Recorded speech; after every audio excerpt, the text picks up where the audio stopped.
మీరందరూ నేను ఆడాను అనుకుంటున్నారు. నేను పోరాడాను సారు.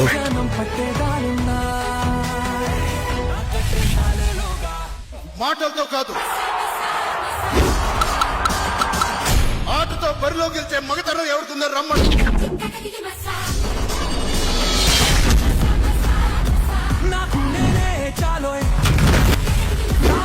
ఈ కోపం, ద్వేషం, పరుగులు, ఒక రోజు ఇదంతా అయిపోతుంది. జీవితం చాలా చిన్నది. దాన్ని ద్వేషంతో కాదు, సంతోషంతో జీవించు. అందరినీ క్షమించడం నేర్చుకో. ప్రశాంతంగా ఉండాలంటే ఏది ఎక్కడ వదిలేయాలో అక్కడే వదిలే. నీ లైఫ్ లో ప్రతి నిమిషం, ప్రతి క్షణం చాలా విలువైంది. ఈ వయసు, ఈ టైం మళ్ళీ ఎప్పటికీ తిరిగి రావు. రేపేం జరుగుతుందో ఎవరికీ తెలియదు. అందుకే ఎప్పుడూ నవ్వుతూ సంతోషంగా ఉండు.